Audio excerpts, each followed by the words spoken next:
Ludwig is one of the most well-known streamers alive, and for good reason. He went from a minimum wage Best Buy employee to one of the top streamers in the world. He was the first person ever to stream for 30 days straight, literally sleeping on stream. He started and failed a production company, forced YouTube and Twitch into a custody battle over him. I've been watching his content for a while, and I really enjoy it, but I've always wondered, how the heck did he get from here to here? So we're gonna go through the entire history of Ludwig, starting way back when he was in high school, because what a lot of people don't know is that before he started streaming, he had not just one, but two failed YouTube channels. Ludwig's lore starts way back in 2011, when he was just a 16-year-old growing up in New Hampshire. He had always known he wanted to be an entertainer, ever since he was in 3rd grade and he wrote a story about a kid whose mom told him to take a shower and wash the dishes like a mother would. And then he says, as a narrator, he's like, and then I washed the dishes and took a shower at the same time. And everybody thought it was the funniest thing ever. And ever since then, I've just been riding that high. So when he was in high school and he got really into watching Call of Duty commentary channels on YouTube, he eventually realized, hold up, I can do that. So he asked his parents for a mic and a video recorder for Christmas, and with that he started his first ever YouTube channel, The Zany Sidekick, where he'd upload videos of himself playing Call of Duty and commentating the match, or just telling funny life stories he thought of. And honestly, for being someone's first ever YouTube videos, he made some pretty good stuff. Like, the commentary was interesting, the audio quality was good. If he wanted to, he probably could have become a YouTuber right then and there. But he didn't. He only ended up posting 3 videos on the channel before abandoning it, because his friends made fun of him and he became too embarrassed to make any more. But his dreams weren't dead just yet, because a few years later, the summer between his freshman and sophomore year of college, he decided to give YouTube another go. And this time, he decided to go in a completely different direction and start a lifestyle channel called Self-Improvement, where he'd post like aesthetic vlogs of himself working out, learning piano, and teaching himself Japanese, which, you know, is definitely a choice. It does scream pick me just a little bit, but we're all weird in college, okay? So Ludwig starts this channel in college, and it's actually even shorter lived than his first channel, because after posting just 2 videos, this happens. I got a call from my mom. She's like, saw your YouTube channel. So you're doing some fitness stuff, huh? Because unbeknownst to me, it had been cross-posted to my Google Plus account, which she had access to because she knew my email. And this was like my one viewer, and it was my mom. And I was mortified, and I stopped it that day. What did she say? She didn't really get it. She's like, what the fuck are you doing? And worth mentioning is that while he has re-uploaded his Zany Sidekick videos in recent years,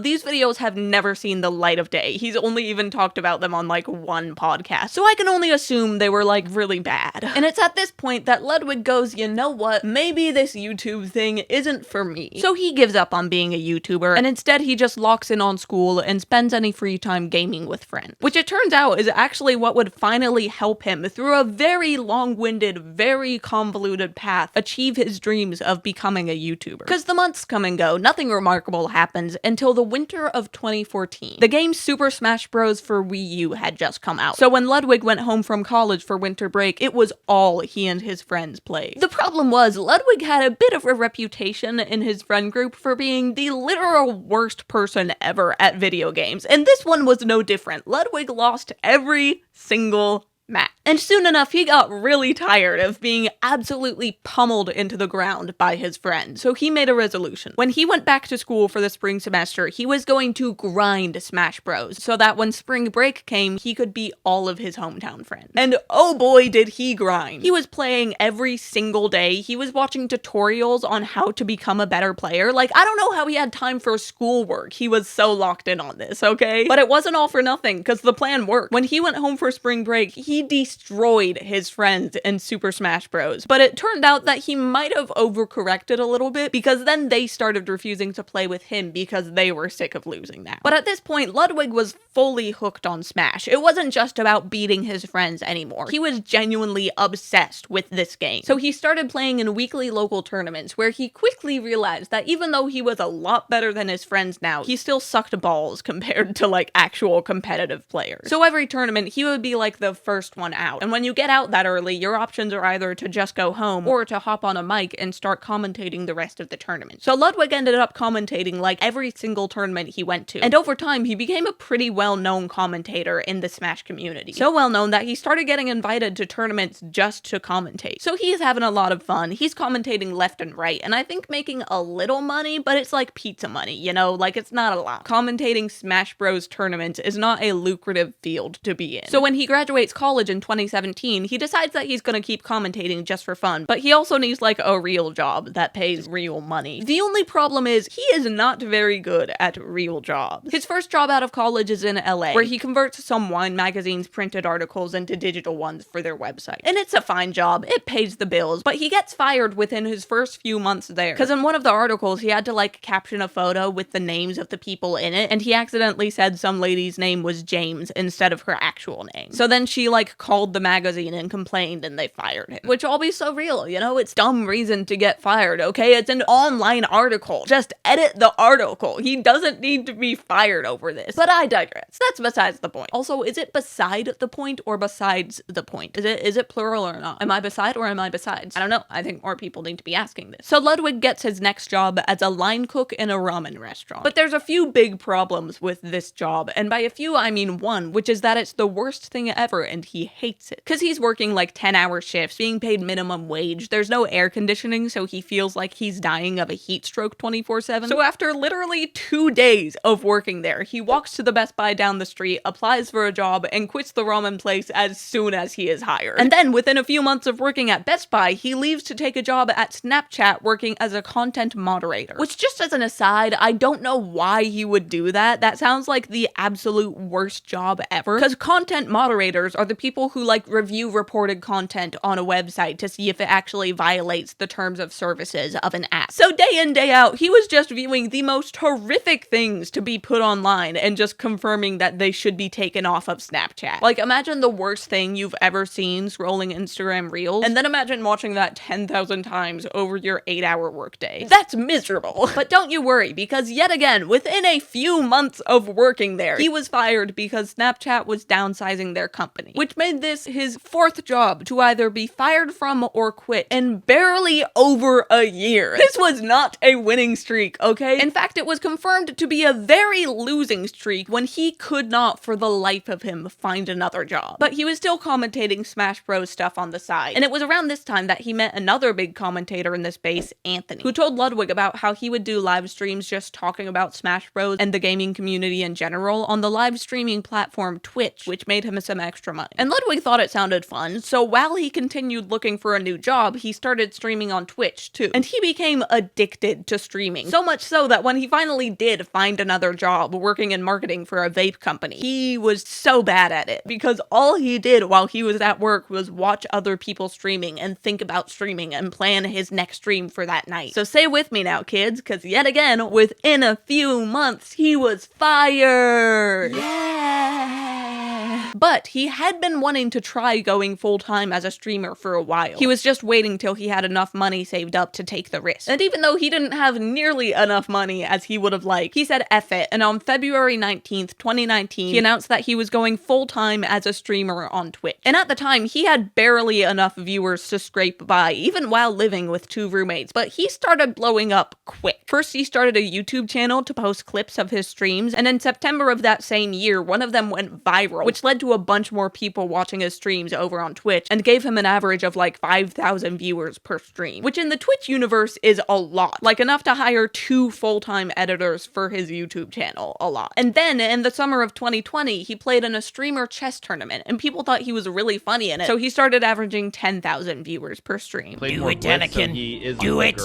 Kill them. That's right, boys! Everybody forgot about how dog shit I am! And then that same summer, Among Us blew up, and he started averaging 20,000 viewers. Which, if you're more used to the YouTube space like me, that doesn't sound very crazy. But for Twitch, and for live streaming in general, that is crazy. This made him one of the top streamers in the world, okay? He was streamer royalty. If his career ended here, he still probably would have been considered one of the biggest streamers ever. But his career doesn't end here, because in March of 2021, Ludwig decided to do a subathon. And if you don't know what that is, let me break it down for you, because I was really confused on what that meant for like a full year. Basically on Twitch, you can watch anyone's streams for free, just like on YouTube. But if you want to support a streamer you really like, you can pay $5 to subscribe to them, which gives you access to like exclusive Twitch emotes and maybe some premium content if the streamer does that. It's basically like Patreon or YouTube memberships for Twitch. And a subathon is when a streamer goes live and every subscriber they get adds time to a clock that is counting down how long they have to stream for. So like you subscribing to a streamer streamer during a subathon might add 20 extra seconds to the clock, and then that streamer has to be streaming for those extra 20 seconds. And most streamers, when they do this, limit how high the clock can go. Like, new subscribers will stop adding to the clock once it's reached 24 hours, because the streamers don't want to be live longer than that. But if there's one thing you should know about Ludwig, it is that he is obsessed with steak. So when he started his subathon, he didn't put a time cap on it, which he assumed wouldn't be that big of a deal. The stream would maybe go 24 hours, 48 if he was really lucky. He'd make some good money, and then he'd be done with it. The problem he quickly ran into, though, was that people kept subscribing, and subscribing, and subscribing. So by the end of his first 48 hours streaming, he still had another 24 hours left to go. And by the end of those 24 hours, he had 30 new hours left to go. And by the end of those 30 hours, he had 60 hours left to go. And the timer just kept on ticking up and up and up until eventually Ludwig decided to put a cap on it. If it didn't end naturally before then, the subathon would end on April 13th, 31 days after it had started. Because that would mark one calendar month since the stream had started, which meant that all the subscribers he'd gained would start resetting for the month. And since he'd already been live for so long now, he had a goal. He wanted to become the most subscribed to Twitch streamer ever, which meant that he needed over 270,000 subscribers. And he knew that if by some miracle the subathon lasted all 31 days, he would beat that record. And the Twitch community rallied around him. This became the event of the season. But then on April 7th, still about 60,000 subscribers shy of beating the record, this happened. End of the stream.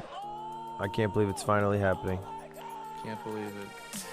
14, 13, 12, 11, 10, 9, 8, 7, 24, 13.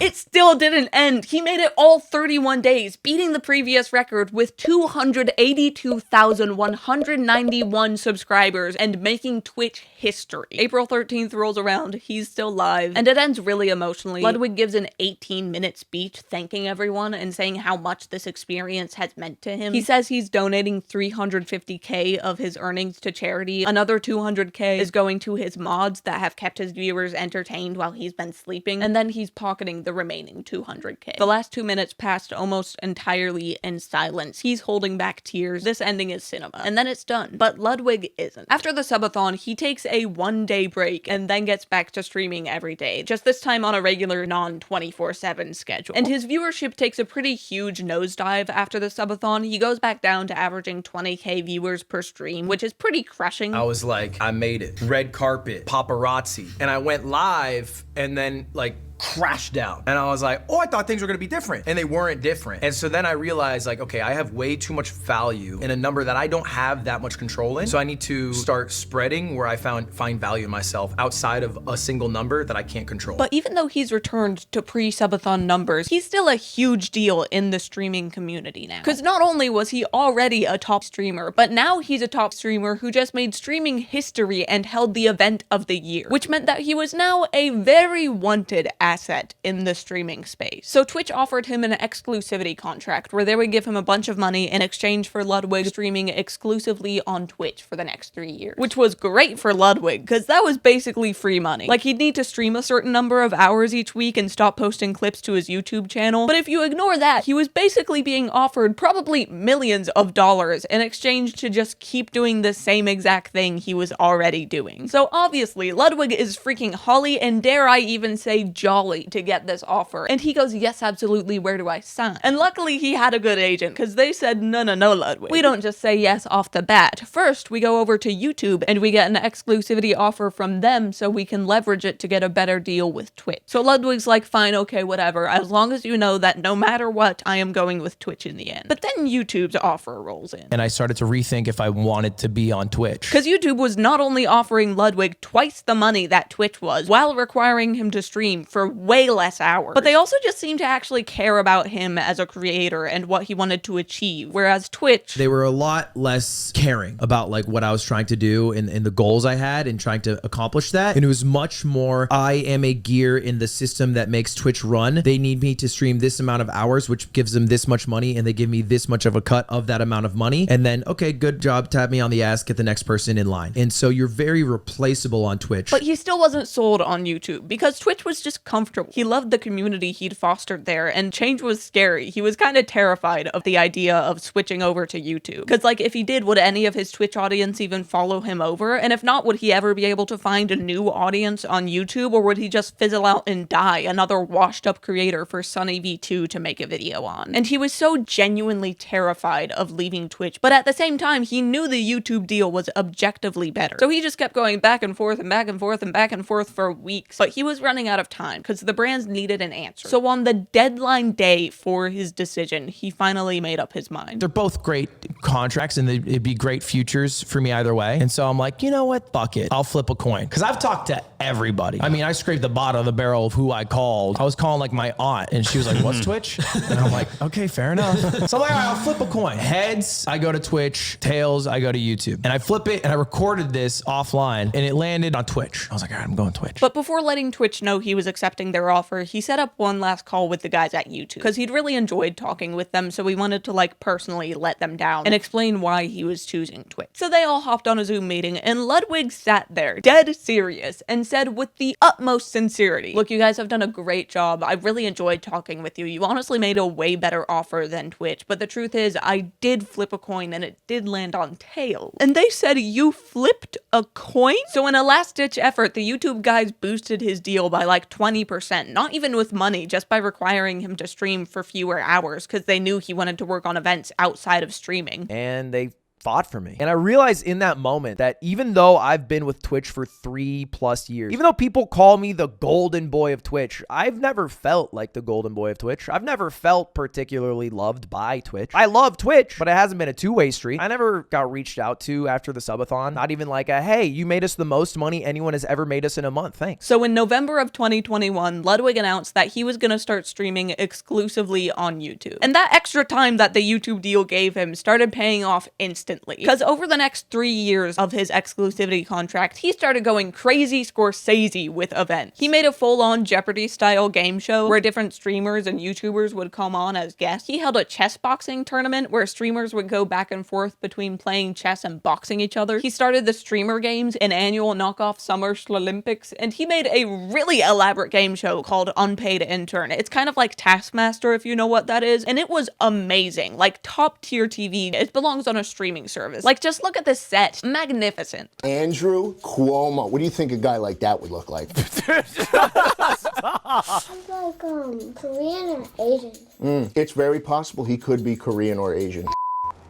Andrew Cuomo murdered my grandmother. And those are just a few of the dozens of events that Ludwig made during his YouTube contract. And it's events like these that I would argue have made Ludwig one of the most well-known streamers ever. Because chances are, even if you don't watch any of his content, if you were on YouTube at all and I show you a picture of him and go, hey, do you know who Ludwig is? You're gonna be like, oh yeah, that guy, I've heard of him. You might not know exactly who he is or what he does, but you're at least aware of him, okay? And that's a lot more than you can say for most streamers and YouTubers. But I digress. Back to the event space. Eventually, Ludwig got so good at making events and had built such a good team around him that in September of 2022, he announced that he was starting Off-Brand, a production company where other creators and companies could hire him and his team to produce events for them. And from the outside looking in, this company started getting tons of business. Off-Brand produced a chess tournament for chess.com, a gaming tournament for Red Bull. They produced a bunch of events for streamers like Doug, Germa, CDog VA, QT Cinderella, and even a game show for XQC. And every time they made really high quality stuff. Like, this was not a scam wig venture, okay? This was a genuinely good production company. Good in every way except one, because on December 13th, 2024, it was announced that after just 2 years, Off-Brand was shutting down. Because while they did make amazing content, Off-Brand was bleeding money. Which is surprising, because if you listen to all the people I just listed, it sounds like they should have been thriving. But the problem was, over the 2 years Off-Brand was alive, those were the only people they worked with. 27 months, and they'd only worked with 7 clients, totaling 9 events. And while I'm no businessman here, I'm pretty sure that's pretty bad. Like, one time they went an entire 6 months without producing a single event. Now, if you want to get into the fine print, Off-Brand technically produced 25 events over those 2 years, but the other 16 were all events that Ludwig himself threw. So basically, the only reason Off-Brand even survived as long as it did was because because Ludwig was kind of single-handedly funding it. But you'll notice a lot of these are just my events. And I, unfortunately, although I wish I could be, am not a big enough creator to be able to sustain all of those full-time employees. I'm just not. I tried, man.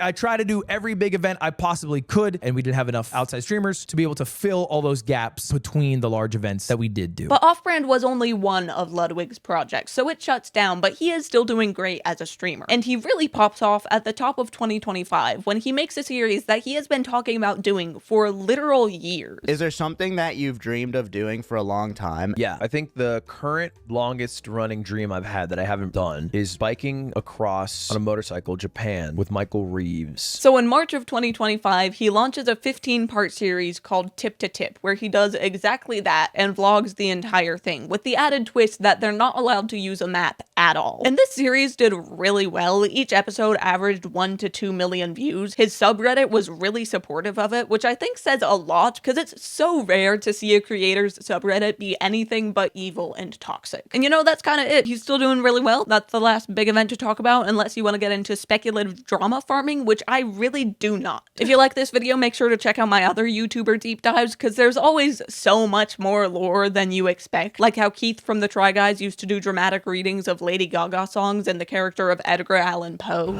I live for the applause, applause, applause. And let me know who I should cover next. Goodbye. I got the song. Fuck. I'm back in. I got the song.